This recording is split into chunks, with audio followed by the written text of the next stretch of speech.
ሰላም እንደምን አላችሁ እንደምን ቆይታችኋል? ዛሬ ሚያዝያ 21 2018 ያለውን የጥቁር ገበያ ወይም ደግሞ የሐዋላ ምንዛሬና እንደዚሁም የባንኮች ምንዛሬ ዋጋትን በተጨማሪም የግል ምንዛሬ ቢሮዎች በዛሬው ዕለት በስንት እየገዙ ነው በስንት እየሸጡ ነው የሚለው መረጃ በዚህ ቪዲዮአችን አንድ በአንድ አብረን እንመለከታለን። ቤተሰቦች በዛሬው ዕለት በጥቁር ገበያ ወይም ደግሞ በሐዋላ ምንዛሬ የ16 ሀገራቶችን ምንዛሬ ዋጋትን በተጨማሪም በባንኮች ደረጃ ደግሞ የ6 ባንኮችን ምንዛሬ ዋጋትን ከ6 ባንኮች አሪፍ ምንዛሬ የምንዛሬ የሚገኘው ባንክ የትኛው ባንክ የሚለው መረጃ በዚህ ቪዲዮአችን አንድ በአንድ አብረን እንመለከተዋለን። እንደዚሁም በግል ምንዛሬ ቢሮዎች የ6 ሀገራቶችን ምንዛሬ ዋጋትን በዛሬው ዕለት ጨምሯል ወይስ ቀንሷል አብረን እንቃኘዋለን። ቤተሰቦች አብዛኛውን ጊዜ እንደምናደርገው በኮሜንት ላይ የምትጠይቁ ጥያቄዎችን መልስ ሰጣለን። እናም በዛሬው ዕለት ምን ያህል ኮሜንቶች አሉ ምን ያህል ኮሜንቶችን እንመልሳለን አንድ በአንድ በዚህ ቪዲዮአችን አብረን እንመለከተዋለን። ቤተሰቦች የመጀመሪያውም ጥያቄ እንደዚህ ይላል። ሰላም ወንድሜ የሳዑዲ ሪያልን ምንም ነገር ሳይመነዘር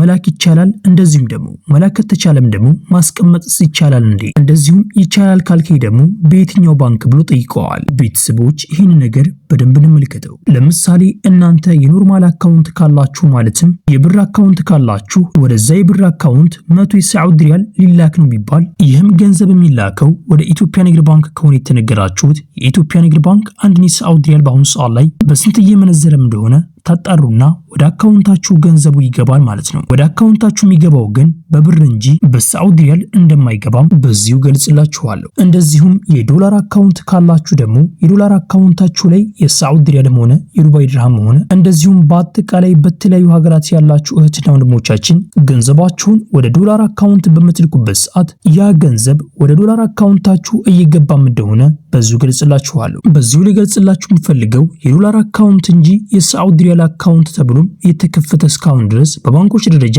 አልተመለከትንም። እናም ቤተሰቦች ወደ አካውንታችሁ ገንዘብ በሚገባበት ሰዓት ማለትም የሳዑዲ ሪያልም ሆነ የዱባይ ድርሃም እንደዚሁም የዱባይ ድርሃም ሆነ የተለያዩ ሀገራቶች ገንዘብ ወደ ዶላር አካውንታችሁ ከገባ ለምሳሌ ያ የሳዑዲ ሪያል ወደ ዶላር ተቀምጦ እዛ የዶላር አካውንታችሁ ላይ ዶላሩ ራሱ ይቀመጣል ማለት ነው። በማንኛውም ጊዜ ከባንኮቹ ማውጣት እንደምትችሉ በዚሁ ገልጽላችኋለሁ። ነገር ግን የሳዑዲ ሪያል አካውንት የተባለ ምንም ነገር እስከዛሬ ድረስ ተመልክተን አናውቅም። እናም ቤተሰቦች በእንደዚህ አይነት መንገድ ገንዘባችሁን የምትልኩ እህትና ወንድሞቻችን ካላችሁ ንገሯቸው። እንዳለም በኢትዮጵያ ባንኮች ላይ ካለ ይህ አሰራር ማለት ነው ለብዙ እህትና ወንድሞቻችን ይጠቅማልና ብንነግሯቸው የተሻለ ይመስለኛል። ቤተሰቦች ወደ ቀጣይኛው ጥያቄ ያለፍን። ጥያቄውም እንደዚህ ሲል ይጀምራል። እናመሰግናለን። እናም እኛ በህጋዊ መንገድ ይሄድን ህጋዊ ብንሆንም የፋይዳ መታወቂያን ማስተካከል ያልቻል ምን ማድረግ አለብን ብሎ ጠይቀዋል። ይህም ማለት የባንክ አካውንታቸውን የፋይዳ መታወቂያ ጋር ኮኔክት ለማድረግ ፈልገው እንደዚሁም ደግሞ አካውንታችን ላይ ምን አይነት ችግር ያመጣል ብሎ ጠይቀዋል። ይህን ነገር አንድ በአንድ እንመለከተዋለን። በውጭ ሀገራት ያላችሁ እህትና ወንድሞቻችን እናንተ ወኪላችሁን በመያዝ ብቻ ማለትም የናንተ ወኪል እናንተ በውጭ ሀገራት እንደምትኖሩ የሚያሳይ አንድ ማረጋገጫ ብቻ ነው የሚፈልገው። ለባንኮቹ ይህንን ሰነድ በመስጠት እናንተ በአጠቃላይ የፋይዳ መታወቂያችሁን ኮኔክት ማድረግ የለባችሁም። እንደዚሁም ባንክ አካውንታችሁ ኢንአክቲቭ ከሆነባችሁ በቀላሉ አክቲቭ ማስደረግ ትችላላችሁ። በጣም ብዙ ነገራቶች ይቀሉላችኋል። ይህን ነገር ግን ማድረግ የምትችሉት በህጋዊ መንገድ የሄዳችሁ እህትና ወንድሞቻችን ብቻ ነው። በህገ ወጥ መንገድ የሄዳችሁ እህትና ወንድሞቻችን በጣም ብዙ ስትራግል ይገጥማችኋል። እናንተ ማድረግ ያለባችሁ በትናንትናው ዕለት እንደነገርኳችሁ አካውንቱ እንደተዘጋ ይቀመጥ። ወደ ኢትዮጵያ በመጡበት ሰዓት የዛኔ የፋይዳ መታወቂያችሁን ማለት ዲጂታል መታወቂያችሁን ታወጡና አካውንታችሁን ሙሉ በሙሉ ማንቀሳቀስ እንደምትችሉ የኢትዮጵያ ብሔራዊ ባንክና የኢትዮጵያ ንግድ ባንክ አሳውቀዋል። እናም ቤተሰቦች በህገ ወጥ መንገድ የሄዳችሁትና ወንድሞቻችን እንደነዚህ አይነት ነገራቶችን በመጠቀም አካውንታችሁንም እንደዚሁም እናንተም ከብዙ ስህተቶች ራሳችሁን ማቀብ እንደምትችሉ በዚሁ ገልጽላችኋል። እዚህ ጋር ግን ማወቅ ያለባችሁ እህትና ወንድሞቻችን በውጭ ሀገራት ያላችሁ እህትና ወንድሞቻችን ማለት ነው አካውንታችሁ ሊዘጋ ስለሚችል አሁንም ድረስ ወደ አካውንታችሁ ገንዘብ ባታስገቡ በጣም አሪፍ ነው። እናም ወደ አካውንታችሁ ገንዘብ በምታስገቡበት ሰዓት የዛኔ በትናንትናው ዕለት እንደገለጽኩላችሁ ከግንቦት 6 ጀምሮ እስከ ሰኔ 30 ድረስ አካውንታችሁን ኮኔክት አድርጋችሁ አካውንታችሁን ከሳይበር ጥቃት መጠበቅ እንደምትችሉ የኢትዮጵያ ንግድ ባንክ አሳውቀዋል። ነገር ግን እስከ ሰኔ 30 ድረስና እስከ ግንቦት 6 ድረስ የፋይዳ መታወቂያውን የባንክ አካውንቱ ጋር ኮኔክት ያላደረገ ግለሰብ አካውንቱ በአጠቃላይ እንደሚዘጋም የኢትዮጵያ ንግድ ባንክና የኢትዮጵያ ብሔራዊ ባንክ አሳውቀዋል። እናም ቤተሰቦች ቅድም እንደገለጹላችሁ ወደ ኢትዮጵያ በማንኛውም መንገድ ማለትም የተወሰነ ጊዜ ቆይታችሁ የምትመለሱ ከሆነ አካውንታችሁ ሙሉ በሙሉ ይዘጋ። የዛኔ መታችሁ የፋይዳ መታወቂያችሁን ይዛችሁ የባንክ አካውንታችሁ ጋር ሄዳችሁ የዛኔ የዲጂታል መታወቂያችሁን ማለትም የፋይዳ መታወቂያችሁን ኮኔክት በማድረግ ብቻ ገንዘባችሁን ይፈልጋችሁትን ማውጣት ትችላላችሁ። እንደዚሁም እዛው ላይም ገንዘባችሁን ማስቀመጥ እንደምትችሉም ብዙ ገልጽላችኋለሁ። ቀጣይኛውም ጥያቄ እንደዚህ ይላል። ሰላም ወንድሜ፣ ከሳዑዲ ወደ ዱባይ በስቲክ ፓይ አማካኝነት ወደ ዱባይ በምንልክበት ሰዓት ምን ያህል ይቆርጣል? ይህን ነገር ተባበረኝ፣ ሙሉ ነገር ንገሬ ብሎ ጠይቀዋል። ለምሳሌ ከሳዑዲ አረቢያ ወደ ዱባይ በስቲክ ፓይ አማካኝነት 1000 ሳዑዲ ሪያል ለመላክ ብታስቡ ስንት እንደሚቆርጣችሁ በዚህ ቪዲዮአችን አንድ በአንድ እንመለከታለን። ቤተሰቦች 1000 ሳዑዲ ሪያል ወደ ዱባይ በምንልክበት ሰዓት እስከ ነቫቱ እስከ 28 የሳዑዲ ሪያል ድረስ እንደሚቆርጥም አንዳንድ መረጃዎች ያሳያሉ። ቤተሰቦች ያልተመለሱ በጣም ብዙ ኮሜንቶች አሉ።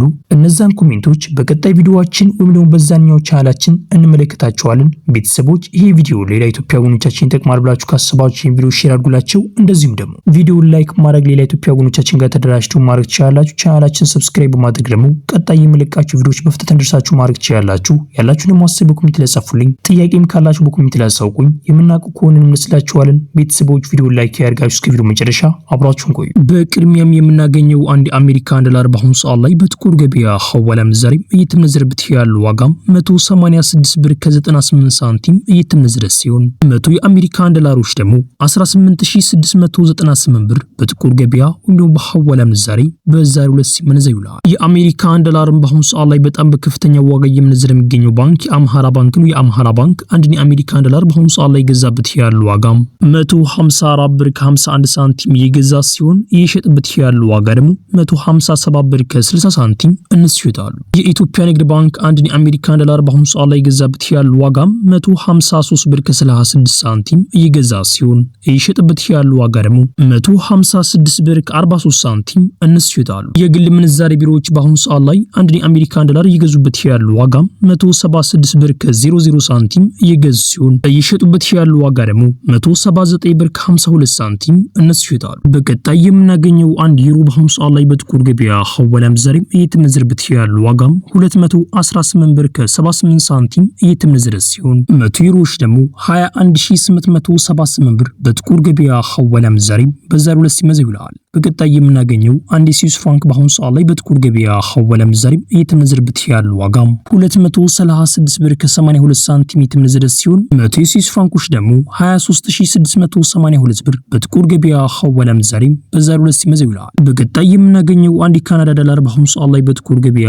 ሐዋላ ምንዛሬ እየተመነዘረበት ያለው ዋጋ 136 ብር ከ59 ሳንቲም እየተመነዘረ ሲሆን 100 የካናዳ ዶላሮች ደግሞ 13659 ብር በኢትዮጵያ በጥቁር ገበያ ሐዋላ ምንዛሬ በዛሬው ዕለት ሲመነዘር ይውላል። በቀጣይ የምናገኘው አንድ ፓውንድ ስተርሊንግ በአሁኑ ሰዓት ላይ በጥቁር ገበያ ሐዋላ ምንዛሬ እየተመነዘረበት ያለው ዋጋ 252 ብር ከ55 ሳንቲም እየተመነዘረ ሲሆን 100 የፓውንድ ስተርሊንጎች ደግሞ 25255 ብር በጥቁር ገበያ ሐዋላ ምንዛሬ በዛሬው ዕለት ሲመነዘር ይውላል። የፓውንድ ስተርሊንግ በጣም በከፍተኛ ዋጋ እየመነዘረ የሚገኘው ባንክ የአባይ ባንክ ነው። የአባይ ባንክ አንድ የፓውንድ ስተርሊንግ በአሁኑ ሰዓት ላይ ገዛበት ያለው ዋጋ 209 ብር ከ46 ሳንቲም እየገዛ ሲሆን የሸጠበት ያለው ዋጋ ደግሞ 213 ብር ከ65 ሳንቲም እነሱ ይሸጣሉ። የኢትዮጵያ ንግድ ባንክ አንድ የፓውንድ ስተርሊንግ በአሁኑ ሰዓት ላይ ገዛበት ያለው ዋጋ 203 ብር ከ38 ሳንቲም እየገዛ ሲሆን የሸጠበት ያለው ዋጋ ደግሞ 207 ብር ከ45 ሳንቲም እነሱ ይሸጣሉ። የግል ምንዛሬ ቢሮዎች በአሁኑ ሰዓት ላይ አንድ የፓውንድ ስተርሊንግ እየገዙበት ያለው ዋጋ 230 ብር ከ33 ሳንቲም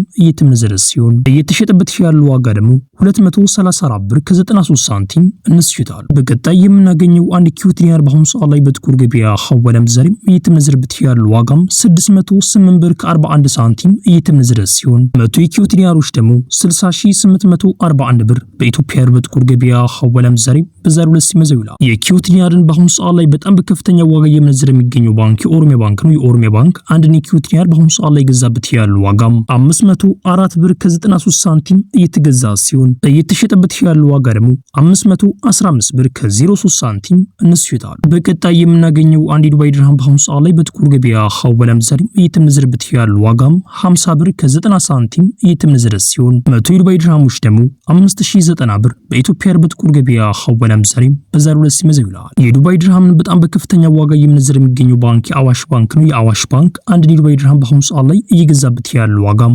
44 ብር ከ07 ሳንቲም እየገዛ ሲሆን የሸጠበት ያለው ዋጋ ደግሞ 44 ብር ከ96 ሳንቲም እነሱ ይሸጣሉ። የኢትዮጵያ ንግድ ባንክ አንድ የዱባይ ድርሃም በአሁኑ ሰዓት ላይ ገዛበት ያለው ዋጋም 41 ብር ከ76 ሳንቲም እየገዛ ሲሆን የሸጠበት ያለው ዋጋ ደግሞ 42 ብር ከ59 ሳንቲም እነሱ ይሸጣሉ። የግል ምንዛሬ ቢሮዎች በአሁኑ ሰዓት ላይ አንድ የዱባይ ድርሃም እየገዙበት ያለው ዋጋም 47 ብር ከ42 ሳንቲም እየገዙ ሲሆን የሸጡበት ያለው ዋጋ ደግሞ 48 ብር ከ36 ሳንቲም እነሱ ይሸጣሉ። በቀጣይ የምናገኘው አንድ የሳዑዲ ሪያል በአሁኑ ሰዓት ላይ በጥቁር ገበያ ሐዋላ ምንዛሬ እየተመነዘረበት ያለው ዋጋም 49 ብር ከ84 ሳንቲም እየተመነዘረ ሲሆን 100 የሳዑዲ ሪያሎች ደግሞ 4984 ብር በኢትዮጵያ በጥቁር ገበያ ሐዋላ ምንዛሬ በዛሬው ዕለት ሲመዘው ይላል። የሳዑዲ ሪያልን በአሁኑ ሰዓት ላይ በጣም በከፍተኛ ዋጋ እየመነዘረ የሚገኘው ባንክ የአዋሽ ባንክ ነው። የአዋሽ ባንክ አንድ የሳዑዲ ሪያል በአሁኑ ሰዓት ላይ ገዛበት ያለው ዋጋም 43 ብር ከ14 ሳንቲም እየገዛ ሲሆን የሸጠበት ያለው ዋጋ ደግሞ 44 ብር ከ00 ሳንቲም እነሱ ይሸጣሉ። የኢትዮጵያ ንግድ ባንክ አንድ የሳዑዲ ሪያል በአሁኑ ሰዓት ላይ ገዛበት ያለው ዋጋም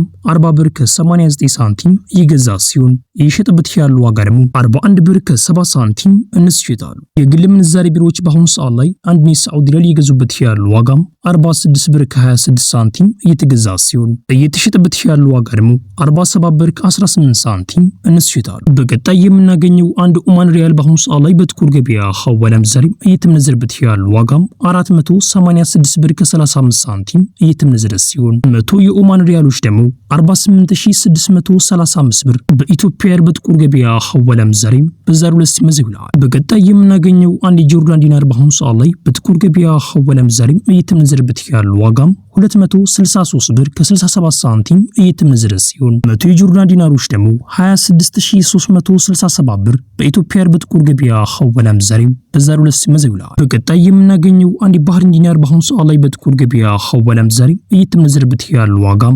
595 ብር ከ44 ሳንቲም እየተመነዘረ ሲሆን 100 የባህሪን ዲናሮች ደግሞ 49544 ብር በኢትዮጵያ በጥቁር ገበያ ሐዋላ ምንዛሬ በዛሬው ዕለት ሲመዘው ይላል። በቀጣይ የምናገኘው አንድ እስራኤል ሽክል በአሁኑ ሰዓት ላይ በጥቁር ገበያ ሐዋላ ምንዛሬ እየተመነዘረበት ያለው ዋጋም 63 ብር ከ13 ሳንቲም እየተመነዘረ ሲሆን 100 የእስራኤል ሽክሎች ደግሞ 6313 ብር በኢትዮጵያ በጥቁር ገበያ ሐዋላ ምንዛሬ በዛሬው ዕለት ሲመዘው ይላል። ቤተሰቦች በሰሞኑ ምንዛሬ ከፍተኛ እንቅስቃሴ እያደረገም እንደሆነ እየተመለከትን እንገኛለን። እናም ቤተሰቦች የኢትዮጵያ ብሔራዊ ባንክ በቅርብ ደግሞ አዳዲስ መግለጫ ያወጣል እየተባለ ይገኛል። በዚህ ጉዳይ ላይ አዲስ መረጃ እንደዚሁም አዲስ መግለጫ ካለ በዚሁ ቻናላችን ወደ እናንተ እናቀርብላችኋለን። ቤተሰቦች ይህ ቪዲዮ ሌላ ኢትዮጵያ ወገኖቻችን ይጠቅማል ብላችሁ ካሰባችሁ ይህን ቪዲዮ ሼር አድርጉላቸው። እንደዚሁም ደግሞ ቪዲዮውን ላይክ ማድረግ ሌላ ኢትዮጵያ ወገኖቻችን ጋር ተደራሽቱ ማድረግ ትችላላችሁ። ቻናላችንን ሰብስክራይብ ማድረግ ደግሞ ቀጣይ የምለቃችሁ ቪዲዮዎች በፍጥነት እንዲደርሳችሁ ማድረግ ትችላላችሁ። ያላችሁን ደግሞ አስተያየት በኮሜንት ላይ ጻፉልኝ። ጥያቄም ካላችሁ በኮሜንት ላይ አሳውቁኝ።